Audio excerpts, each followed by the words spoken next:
প্ল্যানটা কেউ বুঝতে পারবে না। তো তুমি যদি ভাবছো যদি কেউ মানে পণ্ডিত হলে বুঝতে পারবে, তারাও বুঝতে পারবে না। ইভেন দো গ্রেট ফিলসফার, তারাই বুঝতে পারবে না। ভগবানের প্ল্যান কেউ বুঝতে পারবে না। আপনি দেখেন, যদি আমরা গণিত শাস্ত্রতে দেখি, 2+2 4 হবে গণিত শাস্ত্রতে। 2+2 কোনোদিন 5 হবে না। মেয়েরা গণিত শিখলেও একই, ছেলেরা লিখলে একই, বুড়ো লিখলে একই, 2+2 4ই হবে, কোনোদিন 5 হবে না। কিন্তু ভগবানের প্ল্যান কিন্তু এরকম না। আপনি কোনোদিন বলতে পারবে না যে ঠিক আছে আমি এত এত এত ভালো কর্ম করেছি, সেজন্য ভগবান আমাকে এত এত যেন আমার জন্য ভালো করে, কিংবা এই কেন দুঃখ পেয়েছে, কিংবা এই কেন সুখ পাচ্ছে, এ তো অনেক খারাপ কর্ম করেছে। কিচ্ছু বলা যাবে না। এটা ভগবানের প্ল্যান, ওনার নিজের ইচ্ছা মতন সব কিছু হয়। কোনো ঠিক ক্যালকুলেশন নেই। মানে এটা না যে তার মানে আমরা ভালো কর্ম করতে ছেড়ে দেব, আমাদের কর্ম তো করতে হবে, কিন্তু ভগবান তার কিভাবে রেজাল্ট দেবে সেটা ওনার হাতে আছে। সম্মানিত দর্শকবৃন্দ, এই ভিডিওতে উপস্থাপিত গুরুত্বপূর্ণ কথাবার্তা এবং ভিডিও ফুটেজ বিভিন্ন মহাত্মা ও মূল ইউটিউব চ্যানেল থেকে সংগ্রহ করা হয়েছে। আমার একমাত্র উদ্দেশ্য হল ভগবানের বাণী এবং এই দিব্য জ্ঞান সাধারণ মানুষের কাছে সহজভাবে পৌঁছে দেওয়া। আমি মূল ফুটেজটির মালিকানা দাবি করি না এবং এর মূল স্বত্বাধিকারীদের প্রতি জানাই গভীর শ্রদ্ধা। হরে কৃষ্ণ। উনি কাকে কি দিতে চায়, কাকে কত দিতে চায়, ফর এক্সাম্পল আমি যদি বলি, দেখেন আমাদের কনস্ট্রাকশন চলছে, তো কনস্ট্রাকশন নিয়ে আমার এক্সাম্পল আসছে। আমাদের কনস্ট্রাকশনে কী হয়, সকালবেলা যে একটা মার্কেট থাকে, সেখান থেকে কিছু লেবার নিয়ে আসা হয়, ছোটো ছোটো কিছু ওয়াল টল বানাতে জন্য। তো অনেক সময় ধরেন আপনি যদি লেবার নিতে যাবেন, অনেক সময় লেবার আপনি 700 টাকা পার ডেতে লেবার পেয়ে যাবেন, অনেক সময় আপনি 600 টাকা। তো ডিপেন্ডস যে একদিন 700 টাকা করে পাওয়া যাবে, একদিন 500 টাকা করে পাওয়া যাবে। এখন সেই দিনেই সেই দিনেই যদি 1 ঘন্টার আগে কাউকে 500 টাকাতে আমরা ঠিক করেছি, পরে পাওয়া যায়নি বলে কাউকে 700 টাকাতে ঠিক করা হয়েছে, এখন কেউ কমপ্লেন করতে পারবে না ওকে কেন বেশি, একে কেন কম।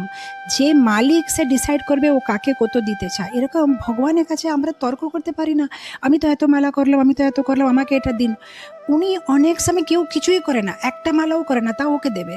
কিন্তু উনার ক্যালকুলেশনটা আমরা বুঝতে পারবো না। যেরকম ধরেন আমি একটা সিম্পল এক্সাম্পল, যেরকম গ্রামে চাষ করার পরে কি হবে, চাষ করার পরে যখন চালটা নিয়ে আসা হয়, একটা বড় একটা জায়গাতে ওই চালটা রেখে দেবে।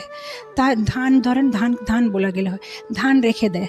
তারপরে বর্ষারে যখন ধান হবে আবার তার উপরে রাখবে, তারপরে বর্ষারে হবে আবার তার উপরে রাখা হবে। কিন্তু যখন ইউজ করতে হয় তখন উপর থেকে নেওয়া হবে না, নিচে থেকে মানে একটা জায়গা আছে ট্যাপের মতন, সেটা খুলে নিচে থেকে ধান নেওয়া হয়। এখন ধরেন 2 বছর আগে যে ধানটা আপনি বয়েছিলেন সেটা ভালো কোয়ালিটি ছিল না, আর আপনি তর্ক করতে পারবেন না কিন্তু এই বছরে তো আমি ভালো ধান বয়েছিলাম না, এই বছরটা পরে আসবে। এই যে গত বছরে যেটা করেছিলেন সেটা আপনি আজকে পাবেন। তার মানে আমরা পূর্বতে যে কর্ম করেছিলাম সেটা আমরা আজকে পাবো, যে আজকে যেটা করেছি সেটা এখন অনেক বছর পরে পাবো। সেই ক্যালকুলেশনটা আমরা বুঝতে পারবো না, সেটা ভগবানই বুঝতে পারবে। যেহেতু আমরা শুধু আমাদের এই জন্মটা দেখতে পারছি, যে ছোটোবেলা জন্ম নেওয়ার পরে থেকে আমি কি করেছি, কিন্তু ভগবান আমাদের মিলিয়ন্স অফ লাইফ টাইম দেখছে। 10 জন্মর আগে, 1 লাখ জন্মর আগে অনেক কিছু পেন্ডিং থাকে আমাদের। যেরকম এই ধৃতরাষ্ট্রের 100 ছেলেরা মারা গেছে না দুর্যোধনকে নিয়ে। যখন ও ভগবানকে জিজ্ঞেস করেছে যে আমার সাথে এরকম কেন হয়েছে, আমি কি পাপ করলাম, তখন ভগবান বলল যে 50 জন্ম আগে তুমি একটা শিকারী ছিলে, একসাথে 50টা ডিম, কোনো পাখির 50টা ডিম তুমি একসাথে কি বলো মেরে দিয়েছো কিংবা ফেলে দিয়েছো। তো ওরা 50 বাচ্চারা ওর চোখের সামনে মরে গেছে। এখন ও কর্মের ফলটা তোমাকে নিতে হবে, কিন্তু তোমার কাছে এত পুণ্য ছিল না কি তোমার ছেলে হবে, সেই জন্য 50 লাইফ টাইম তোমাকে ওয়েট করতে হলো, পুণ্য কামাতে হলো। তারপরে তোমার এত পুণ্য কামানো হয়েছে যে তোমার একসাথে 100 ছেলের জন্ম হয়েছে, আর 100 ছেলের একসাথে তুমি ওদের মৃত্যু দেখেছো। তার সব কিছু কত কত কানেক্টেড আছে আমাদের সাথে। যে ছোট্ট জিনিসটা, যেরকম যদি আজকে ফ্যানটা চলছে না, সেটাই একটা কিছু কানেকশন আছে পূর্বতে, যে কিছু একটা প্রতিটি একটা রেজাল্ট থাকে পূর্বতে, যেটা আমরা করেছি তার রেজাল্ট থাকে। আর সেটা আমরা ক্যালকুলেশন করে বুঝতে পারবো না, সেটা শুধু ভগবান বুঝতে পারবে। কিন্তু যে ভক্ত, তার একটা বিশ্বাস আছে যে ভগবান আমাকে ভালোবাসে, আর ভগবান আমার জন্য যে প্ল্যানটা করেছে সেটা আমার ভালোর জন্য। আর আমি কিছুদিন আগে এটা নিয়ে একটা স্টোরি বলছিলাম, যে কিভাবে যদি কিছু আমরা চাই সেভাবে হয় তাহলে আমাদের খুশি হতে হবে, কিন্তু যেটা আমরা চাই সেটা যদি হয় না তাহলে আমাদের আরও খুশি হতে হবে।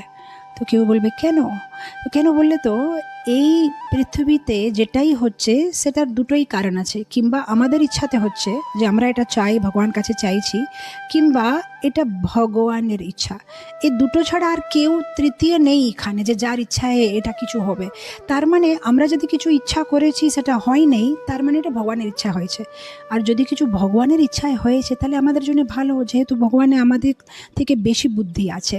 তো সেই জন্য আমাদের আরও খুশি হতে হবে, ভগবানের নিশ্চয়ই কিছু না কিছু প্ল্যান আছে। ভগবানের প্ল্যানটা আমরা বুঝতে পারি না পারি, কিন্তু যেটাই আমাদের জীবনে হয় সেটাকে পজিটিভ নিয়ে আমাদের আগে যেতে হবে।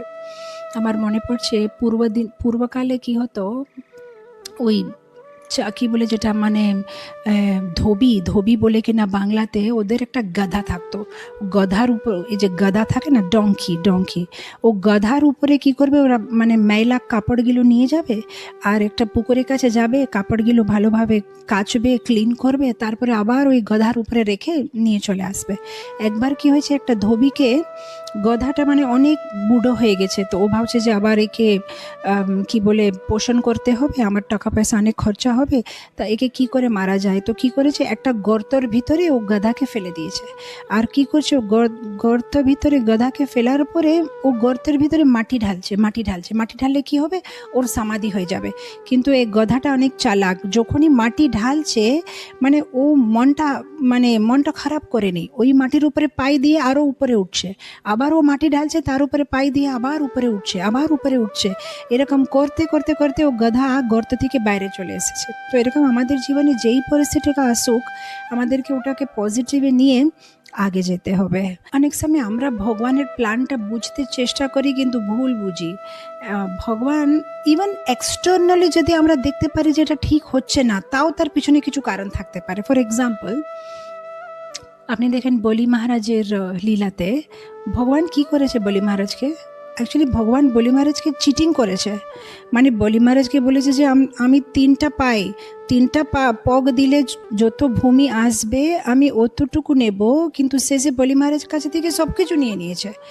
কিন্তু বলি মহারাজকে ভগবান সুন্দর চিটিং করেছে, খুব ভালো চিটিং করেছে। কীভাবে চিটিং করেছে, মানে ওনার কাছে কম নিয়েছে আর বেশি দিয়েছে। ধরেন যেরকম একটা ছোট বাচ্চা, তার হাতে ধরেন 20 টাকার নোট আছে, আর আমরা যদি ওর কাছে থেকে ও 20 টাকা টানছি, কেউ বলবে আপনি কত ক্রূর আছেন, ছোট্ট বাচ্চা, ওর হাতে 20 টাকা আছে, আপনি কেন টানছেন। ধরেন আমি টানছি, শেষে আমি নিয়ে নিলাম 20 টাকা, আর তারপরে ওর হাতে আমি 2000 টাকা ধরিয়ে দিলাম, তখন আপনি কি বলবেন? মানে ঠিক আছে, আপনি কষ্ট দিলেন, 20 টাকা টানলেন, কিন্তু আপনি দিলেন কি, হাতে 2000 টাকার নোট দিলাম। সেরকমই ভগবান কি করেছে, বলি মহারাজের কাছে সব কিছু নিয়েছে, কিন্তু নিজেকে বলি মহারাজকে দিয়ে দিয়েছে, নিজে হয়ে গেছে বলি মহারাজের চাকর। ভগবান বলি মহারাজকে বলেছে আমি খুব খুশি, আমি এখন কি করব, সুতালে থাকবো তোমার সাথে, তোমাকে যে আমি সুতালে পাঠিয়ে দিচ্ছি, আমি ওখানে তোমার চাকরের মতন থাকবো। আর সত্যি ভগবান ওখানে এখনও আছে। বলি মহারাজের যে রাজপ্রাসাদ, সেখানে যে মানে গেট থাকে, সে গেটের বাইরে ভগবান দাঁড়িয়ে থাকে সিকিউরিটি গার্ডের মতন। আর সিকিউরিটি গার্ডের কি থাকে সেবা, তাদের ধরেন কোনো ওয়াচম্যান, কোনো সিকিউরিটি আছে, কি করবে, যেই মালিকটা বাড়ির ভিতরে ঢুকবে সিকিউরিটি সলিউট করবে, হরে কৃষ্ণা এরকম করে। তো ভগবান সেটা করে বলি মহারাজের জন্য প্রতিদিন। বলি মহারাজ আসলে গেলে ভগবান সলিউট করে, চাকরের মতন ভগবান দাঁড়িয়ে আছে সুতালে বলি মহারাজের রাজপ্রাসাদের সামনে। এটার একটা কথা আছে কিভাবে বলি মহারাজের রাজপ্রাসাদটা অনেক বড়, তো অনেকগুলো গেট আছে, একদিন এই গেটে থেকে বাইরে আসবে, তো একদিন এই গেটে থেকে ঢুকবে। আর ভগবান জানে না বলি মহারাজ কোন গেটে থেকে ঢুকবে, কোন গেটে থেকে বাইরে আসবে, সেজন্য ভগবান ছুটতে থাকে এই গেট থেকে ওই গেট। তো একবার লক্ষ্মী দেবী এসে বলি মহারাজকে বলছে, দেখো বলি, তুমি একবার নিশ্চিত করে নাও কোন গেটে থেকে তুমি ঢুকবে, কোন গেটে থেকে বাইরে আসবে, নাহলে আমার স্বামীকে আমি দেখতে পাচ্ছি না এরকম, ও সবসময় এখান থেকে ছুটছে দেখতে জন্য তুমি কোন গেট থেকে বাইরে আসবে, তুমি একটা গেট নিশ্চয় করে নাও। মানে এত বেশি ভগবান বলি মহারাজকে ভালোবাসা দিচ্ছে, ওনার চাকরের মতন, ওনার জন্য দরওয়াজা খুলে, যেরকম ড্রাইভার কি করবে, মানে গেট খুলবে, গাড়ির দরওয়াজা খুলবে, এরকম বলি মহারাজের জন্য দরওয়াজা খুলে ভগবান রেডি থাকে।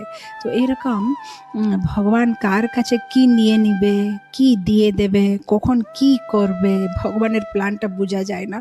যেরকম আমরা গৌর লীলাতে দেখি, ছোট হরিদাসের ছোট্ট একটা ভুল, কিন্তু ভগবান ওকে কত বড় শাস্তি দিয়েছে। আর চৈতন্য মহাপ্রভুকে তো আমরা বলি মহাবদন ন্যায়, কিন্তু ছোট হরিদাসের জন্য মহাবদন ন্যায় হয়নি। যখন ভক্তরা এসে বলছে ছোট হরিদাস মানে আত্মহত্যা করে নিয়েছে, তখন ভগবান বলছে ভালো হয়েছে। সাধারণত আমরা ভাবি ভগবান বলবে আরে এরকম কেন করেছে, কিন্তু ভগবান বলছে ভালো হয়েছে। মানে অনেক সময় ভগবান এত মানে দেখাবে, রাগ দেখাবে, এত মানে কঠোর হয়ে যাবে, আর অনেক সময় মানে একদম জগাই মথায়ের মতন লোকেরকে ভগবান মানে ক্ষমা করে দেবে।